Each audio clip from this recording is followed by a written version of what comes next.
வணக்கம், நான் உங்கள் chef Dheena. Welcome back to chef Dheena's kitchen. எல்லாரும் எப்படி இருக்கீங்க? நல்லா இருக்கீங்களா? இனி நம்ம கிச்சனில் பார்க்கும்போது மோர் குழம்பு. இந்த மோர் குழம்பு ரெடி பண்ணி முடித்த பிறகு இந்த ஆனியன் பக்கோடா இருக்குல்ல, ஒன்று ஸ்நாக்ஸும் தொட்டு சாப்பிட்லாம், இன்னொன்று வந்து அந்த மோர் குழம்பு மேலேயே போட்டு அப்படியே எடுத்து சர்வ் பண்ணால் அது பக்கோடா மோர் குழம்புன்னு சொல்லுவாங்க. இதோட வாழைக்காய் வறுவல் எப்படி பண்ணுறது பார்க்க போகிறோம். இப்போ இந்த டிஷ்ஷுக்கு தேவையான பொருட்கள் பார்த்தலாமா? ஆனியன் பக்கோடாக்கு தேவையான பொருட்கள்: வெங்காயம் 4 நம்பர், கடலை மாவு 3 டேபிள் ஸ்பூன், அரிசி மாவு 2 டேபிள் ஸ்பூன், இடித்த பூண்டு 15 பல்லு, இடித்த இஞ்சி 5-10 கிராம், அதாவது சின்ன துண்டு, பச்சை மிளகாய் 1 நம்பர், சோம்பு 1/2 டீஸ்பூன், சில்லி பவுடர் 3/4 டீஸ்பூன், பெருங்காயம் 1/2 டீஸ்பூன், கருவேப்பிலை தேவையான அளவு, கொத்தமல்லி 1/2 கைப்பிடி, உப்பு to taste, oil for fry. இதாங்க இந்த பக்கோடாக்கு தேவையான பொருட்கள். ஃபஸ்ட்டு நம்ம என்ன பண்ணுறோன்னா, இந்த பக்கோடா ரெடி பண்ணுறதுக்கு வெங்காயம் 1/2 கட் பண்ணி ஸ்லைஸ் பண்ணுங்கள். எப்படி பிரியாணிக்கும் ரைத்தாக்கும் கட் பண்ணுவீங்களோ அதே மாதிரி 1/2 கட் பண்ணி ஸ்லைஸ் பண்ணணும். ஸ்லைஸ் பண்ணி முடித்த பிறகு வெங்காயம் கையிலே க்ரஷ் பண்ணுங்கள். சின்ன குவான்டிட்டி வீட்டில் பண்ணும்போது வெங்காயத்தை வாஷ் பண்ணிவிட்டு அதுக்கப்புறம் பக்கோடா பண்ணால் ரொம்ப நல்லாயிருக்கும். இதே கொஞ்சம் வால்யூம் அதிகமாக இருந்ததுன்னா கடையிலையோ ஹோட்டல்லையும் பண்ணும்போது வாஷ் பண்ண மாட்டாங்க. நீங்கள் வீட்டில் சின்ன குவான்டிட்டி பண்ணும்போது உங்களுக்கு அந்த வெங்காயத்தோட ஸ்மெல் வராது, அதனால் வாஷ் பண்ணிட்டு பண்ணலாம். இதுக்கப்புறம் இந்த வெங்காயம் க்ரஷ் பண்ணி போட்டாச்சுல, கொத்தமல்லி, கருவேப்பிலை, இஞ்சி இந்த குவான்டிட்டி பாருங்கள். சும்மா ஒரு சின்ன துண்டாக இருக்கும், ஒரு 5-10 கிராம் தான் இருக்கும். அந்த இஞ்சியை வந்து நல்லா இடித்து போட்டிருக்கோம். அதே மாதிரி பூண்டு தோலோட இடித்து போடுங்க. இந்த மாதிரி பக்கோடா ப்ரிப்பரேஷன் பண்ணும்போது ஸ்கின்னோட இடித்து போடும்போது உங்களுக்கு அந்த வாசனை நல்லா வரும். இதுக்கு பிறகு உப்பு தேவையான போடுறோம். உப்பு போட்ட பிறகு மிளகாய் powder Kashmir chilli powder use பண்ணுங்கள். இதே சக்தி சில்லி பவுடர் யூஸ் பண்ணால் கொஞ்சம் கம்மியாக யூஸ் பண்ணலாம். காஷ்மீர் சில்லி பவுடர் யூஸ் பண்ணுவோம், உங்களுக்கு கலர் நல்லா கொடுக்கும். அதுக்கேற்ற மாதிரி நீங்கள் பார்த்து யூஸ் பண்ணிக்கலாம். இதுக்கு பிறகு பெருங்காயம் பவுடர், சோம்பு, பச்சை மிளகாய் ஆப்ஷன் தான். நம்ம ஆல்ரெடி காரத்துக்காக வந்து சில்லி பவுடர்னு போட்டிருக்கோம். அதே டைமில் ரொம்ப காரமாக இருக்கக்கூடாது. ஜஸ்ட் அந்த மசாலா அது வெங்காயத்தோட மிக்ஸ் ஆகிடணும், அதுதான் கான்செப்டே. இதை புரிஞ்சுட்டு நீங்கள் வீட்டில் பண்ணால் ரொம்ப நல்லாயிருக்கும். இந்த இடத்துல தண்ணி தெளிக்காமல் அப்படியே நல்லா மிக்ஸ் பண்ணால் வெங்காயத்தில் இருக்க தண்ணி அப்படியே இந்த மசாலாவோட மிக்ஸ் ஆகும். இதுக்கு பிறகு பைண்டிங் ஏஜென்ட் இந்த இடத்துல யூஸ் பண்ணுறோம். அதாவது கடலை மாவு, அரிசி மாவு. கடலை மாவு 3 டேபிள் ஸ்பூன் யூஸ் பண்ணியிருக்கேன். அரிசி மாவு 2 டேபிள் ஸ்பூன். நார்மலாக 2க்கு 1 மடங்கு, 2 மடங்கு கடலை மாவுனா 1 மடங்கு அரிசி மாவு. ஆனால் இன்றைக்கி இந்த ப்ரிப்பரேஷனில் 1/2 மடங்கு எக்ஸ்ட்ரா போட்டிருக்கேன் அரிசி மாவு. இதெல்லாம் போட்ட பிறகு நல்லா மிக்ஸ் பண்ணுங்கள். இந்த மாதிரி உதிரியாக இருக்கா, இந்த இடத்துல கொஞ்சமாக தண்ணி தெளித்து நல்லா மிக்ஸ் பண்ணணும். தண்ணி ஊற்றக்கூடாது, தண்ணி தெளித்து தான் மிக்ஸ் பண்ணணும். தண்ணி அதிகமாக போட்டால் உங்களுக்கு போண்டா கான்செப்டில் போய்டும். அதனால் ஜஸ்ட் லைட்டாக மிக்ஸ் பண்ணுங்கள். வெங்காயத்துலையும் தண்ணி இருக்குது, அதே டைம் தண்ணியும் தெளிக்கிறோம். அதனால் கவனமாக மெதுவாக நல்லா மிக்ஸ் பண்ணால் கரெக்டான ஒரு டெக்ஸ்சர் கிடைக்கும்.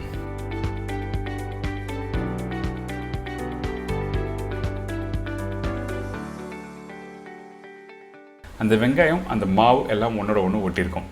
இதுக்கு பிறகு நம்ம என்ன பண்ணுறோன்னா, எண்ணெய் சூடாக இருக்கா செக் பண்ணுங்கள். இந்த எண்ணெய் சூடான பிறகு இந்த மாதிரி கையில் க்ரஷ் பண்ணி போடணும்.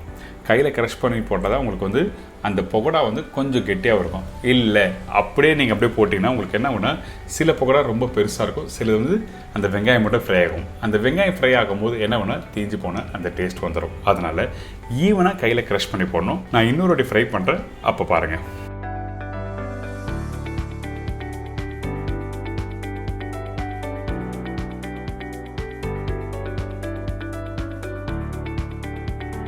இப்போ இந்த பக்கோடா ரெடி ஆகிடுச்சு. அடுத்தது எப்படி க்ரஷ் பண்ணுறது பாருங்கள். அந்த எண்ணெயில் ஃப்ரை பண்ணும்போது எப்படி நம்மளோட 5 விரலும் மிக்ஸ் ஆகுது பாருங்கள். பெரிய விரலும் சின்ன விரலும் சேர்த்து நல்லா கையில் க்ரஷ் பண்ணி போடணும். சின்ன சின்ன துட்டாக கீழே விழ ஆரம்பிக்கும். அதுக்கப்புறம் ஃப்ரை பண்ணி எடுத்துனா இந்த மாதிரி நல்லா கிறிஸ்பியாக சூப்பராக ஆனியன் பக்கோடா ரெடி.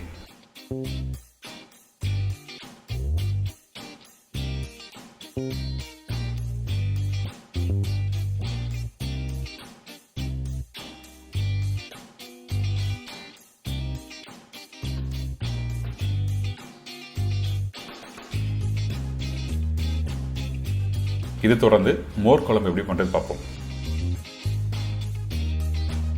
மோர் குழம்புக்கு தேவையான பொருட்கள்: தயிர் 400 ml, தேங்காய் 3 பத்தை, பச்சரிசி 1 டேபிள் ஸ்பூன், பச்சை மிளகாய் 2 நம்பர், காஞ்ச மிளகாய் 2 நம்பர், மஞ்சத்தூள் 1/4 டீஸ்பூன், சீரகம் 1/2 டீஸ்பூன், கடுகு 1/4 டீஸ்பூன், பெருங்காயம் 1/2 டீஸ்பூன், கருவேப்பிலை தேவையான அளவு, கொத்தமல்லி தேவைக்கேற்ற, உப்பு தேவையான அளவு, தேங்காய் எண்ணெய் குக் பண்ணுறதுக்கு தேவையான அளவு. இதாங்க இந்த ப்ரிப்பரேஷன் தேவையான பொருட்கள்.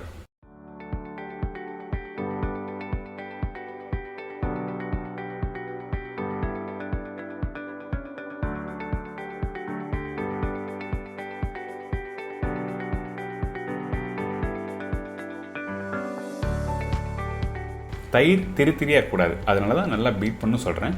பீட் பண்ணி முடித்த பிறகு 400 ml தயிருக்கு குறைஞ்சபட்சம் ஒரு 350 ml தண்ணி ஊற்றலாம்.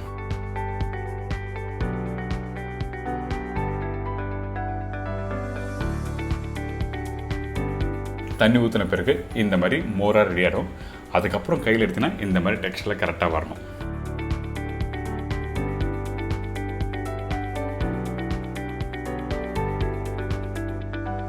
இப்போது இந்த மோர் ரெடி ஆயிடுச்சு. இதுக்கு பிறகு நம்ம என்ன பண்ணுறோம்னா இந்த தேங்காய் பேஸ்ட் எப்படி அரைக்கிறதுன்னு பார்த்துடலாம். இந்த தேங்காய் நான் சொல்லியிருக்க குவான்டிட்டிக்கு பச்சரிசி யூஸ் பண்ணியிருக்கோம். அதே டைமில் பச்சை மிளகாய் காரத்துக்காக சீரகம் ஒரு 1/4 டீஸ்பூன் யூஸ் பண்ணுறோம். 1/2 டீஸ்பூன் சீரகம் 1/4 டீஸ்பூன் இந்த இடத்துல யூஸ் பண்ணியிருக்கேன். தாளிப்புக்கு 1/4 டீஸ்பூன் யூஸ் பண்ணியிருக்கேன். அதுக்கேற்ற மாதிரி நீங்கள் கரெக்டாக வீட்டில் போடுங்க. அதே டைமில் கொஞ்சமாக தண்ணி ஊற்றி நல்லா அரைச்சிடும். இந்த தேங்காய் அரைக்கிற பக்கம் ரொம்ப இம்பார்ட்டன்ட். அது எப்படி அரைக்கிறதுன்னு சொல்லி நீங்கள் பாருங்கள். ரொம்ப ஃபைன் பேஸ்ட்டாக அரைச்சாலும் உங்களுக்கு அந்த மோர் குழம்பு நல்லா இருக்காது. அதே டைமில் ரொம்ப குறைன்னு கூடாது. ஒரு 90% அளவுக்கு நல்லா அரைச்சிருக்கணும். பார்த்தீங்களா, இந்த மாதிரி டெக்ஸ்சர் இருக்கணும். நீங்கள் ஒரு ஸ்பூன் எடுத்து நீங்கள் செக் பண்ணால் உங்களுக்கு தெரிய வரும், கொஞ்சமாக திரியாக இருக்கும். இப்போது தேங்காய் பேஸ்ட் ரெடி ஆகிடுச்சு. அடுத்து நம்ம என்ன பண்ணுறோம், தாளிப்பு போட்டு ப்ரிப்பேர் ஸ்டார்ட் பண்ணுறோம். தேங்காய் எண்ணெய், கடுகு,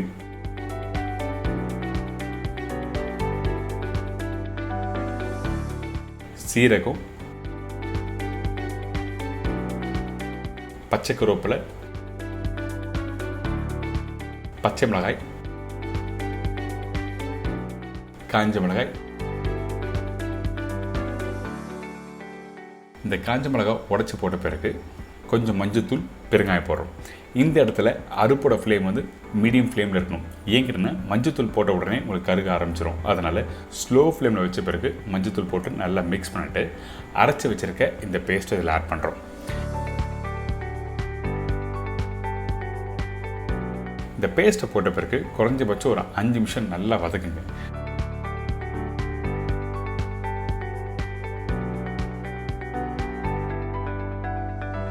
வதக்கி முடித்த பிறகு தேவையான அளவு தண்ணி ஊற்றுறோம். அதுக்கு முன்னாடி உப்பு கொஞ்சம் போட்டுக்கோங்க. இப்போ நல்லா வதக்கியாச்சா, இப்போ கொஞ்சமாக தண்ணி ஊற்றி அதை டைல்யூட் பண்ணுறோம். அதாவது அந்த தாளிப்பு தேங்காய் பேஸ்ட் எல்லாமே நல்லா மிக்ஸ் பண்ணி ஒரு கிரேவி பக்குவத்துக்கு நம்ம எடுத்துகிட்டு வரோம். இந்த தண்ணி ஊற்றின பிறகு திருப்பி ஒரு 5லேருந்து ஒரு 8 நிமிஷம் நல்லா குக் பண்ணுங்கள்.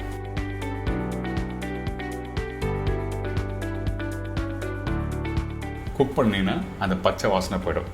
இப்போது இதுக்கு மேலே குக் பண்ண அவசியம் இல்லை. அதனால் அடுப்பை ஆஃப் பண்ணிவிட்டு இந்த தேங்காய் பேஸ்ட்டு ஒரு 10 நிமிஷம் சூடு ஆறட்டும். அதுக்கு பிறகு ரெடி பண்ணி வச்சுருக்க அந்த மோர் இதில் ஆட் பண்ணுறோம். சூடோடு ஊற்றுனீங்கன்னா கண்டிப்பாக திரிஞ்சு போயிடும். அதே டைமில் அடுப்பு ஆனில் இருக்கக்கூடாது. இது ஒரு பேசிக்கான விஷயம். நீங்கள் ஞாபகத்தில் வச்சு நீங்கள் வீட்டில் பண்ணுங்கள். இப்போ நல்லா மிக்ஸ் பண்ணி வச்சில் இதுக்கப்புறம் கொஞ்சம் கொத்தமல்லி, அதுக்கப்புறம் ஃப்ரை பண்ணி வச்சுருக்கேன் அந்த பக்கோடா அதில் போட்டு ஒரு 5லேருந்து ஒரு 10 நிமிஷம் நல்லா ஊற வச்சு அப்புறம் சாப்பிட்னா சூப்பராக இருக்கும். அதே டைமில் இந்த பக்கோடா ரொம்ப நேரம் ஊறினாலும் சாகி ஆகிடும். நீங்கள் எப்போ சாப்பிட போகிறீங்களோ அதுக்கு முன்னாடி ஒரு 10 நிமிஷத்துக்கு முன்னாடி இந்த பக்கோடா போட்டு நல்லா மிக்ஸ் பண்ணிட்டு எடுத்து சர்வ் பண்ணால் சூப்பரான மோர் குழம்பு ரெடி.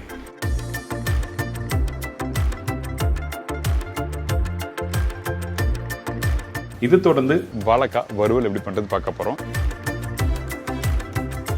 வாழைக்காய் 2 நம்பர், இடித்த பூண்டு 10 பல்லு, காய்ந்த மிளகாய் 4லேருந்து 5 நம்பர், இஞ்சி பூண்டு பேஸ்ட் 1/2 டீஸ்பூன், சீரகம் தாளிப்புக்கு தேவையான அளவு, கடுகு தாளிப்புக்கு தேவையான அளவு, மஞ்சத்தூள் 1/2 டீஸ்பூன், சில்லி பவுடர் 1/2 டீஸ்பூன், தனியா பவுடர் 1 டீஸ்பூன், கருவேப்பிலை சிறிதளவு, கொத்தமல்லி தேவையான அளவு, உப்பு தேவைக்கேற்ற, நல்லெண்ணெய் குக் பண்ணுறதுக்கு தேவையான அளவு. இதாங்க இந்த ப்ரிப்பரேஷன் தேவையான பொருட்கள். ஃபஸ்ட்டு நம்ம என்ன பண்ணுறோன்னா வாழைக்காய் கட் பண்ணுறோம். வாழைக்காய் நீங்கள் க்யூப்ஸாக கட் பண்ணலாம், இல்லை ரவுண்டாக கட் பண்ணலாம், இல்லை ஸ்கொயரோட கட் பண்ணி போடலாம். ஒன்றும் தவறு எதுவுமே இல்லை. இப்போது இந்த வாழைக்காவை நல்லா ரவுண்டாக கட் பண்ணியிருக்கோமா, கட் பண்ணி முடித்த பிறகு இந்த மாதிரி திக்கான சைஸில் கரெக்டாக இருக்கும். ரொம்ப மெலிசாக இருந்தாலும் குக் பண்ணும்போது உடைய ஆரம்பிக்கும். அதனால தான் இந்த மாதிரி திக்காக இருக்குன்னு சொல்கிறேன். அதுக்காக ரொம்ப பெரிய திக்காக வேண்டாம். இதுக்கு பிறகு நம்ம என்ன பண்ணுறோன்னா இந்த வாழைக்காயில் மசாலா போட்டு நல்லா மிக்ஸ் பண்ணுறோம். மசாலானா சில்லி பவுடர், தனியாத்தூள், வெறும் மஞ்சத்தூள், இஞ்சி பூண்டு பேஸ்ட், உப்பு போட்டிருக்கு. எதுக்காக போடுறோங்க கேட்டிங்கன்னா அந்த கலர் மாறாமல் இருக்கிறதுக்காக மட்டும்தான் உப்பு மஞ்சத்தூள் போட்டு மிக்ஸ் பண்ணி வைக்கிறோம்.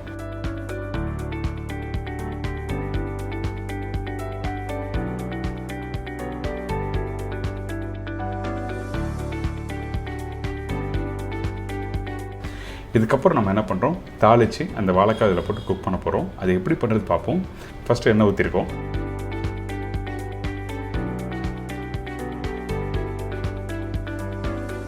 இதுக்கு பிறகு கடுகு, சீரகம், இடித்த பூண்டு போட்டிருக்கேன். அதுக்கப்புறம் காஞ்ச மிளகாய். காஞ்ச மிளகாய் இந்த மாதிரி உடச்சி போடுங்க. விதையோடு போடும்போது உங்களுக்கு காரத்தன்மை கரெக்டாக இருக்கும். இதுக்கப்புறம் கருவேப்பிலை, மஞ்சத்தூள், தனியா பவுடர், மிளகாய் பவுடர். மிளகாய்த்தூள் அதிகமான குவான்டிட்டி வேண்டாம், நான் சொன்ன குவான்டிட்டி கரெக்டான அளவு தான். ஏன் கேட்டிங்கன்னா இதில் காஞ்ச மிளகாய் போட்டிருக்கோம், அதுக்கேற்ற மாதிரி தான் சில்லி பவுடர் அளவு நான் உங்களுக்கு சொல்லியிருக்கேன். இதுக்கப்புறம் தண்ணி ஊற்றி ஒரு 2 நிமிஷம் குக் பண்ணுங்கள். அந்த மசாலா பச்சை வாசனை போன பிறகு நம்ம என்ன பண்ணுறோன்னா, ஏற்கனவே மசாலா போட்டு மிக்ஸ் பண்ணி வச்சுருக்க அந்த வாழைக்காவை அப்படியே இதில் போட்டு நல்லா மிக்ஸ் பண்ணுங்கள்.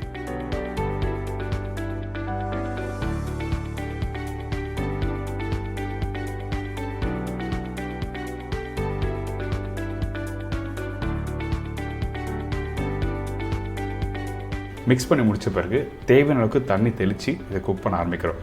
அதிகமான தண்ணி வேண்டாம். அதிகமான தண்ணியாக இருந்தால் கண்டிப்பாக வாழைக்காய் குக் பண்ணும்போது ஓவர் குக் ஆகி உடைய ஆரம்பிச்சிடும். உடையாமல் கரெக்டான பக்குவத்தில் இடணும். அதனால தேவையான தண்ணி ஊற்றி நல்லா குக் பண்ணுறோம்.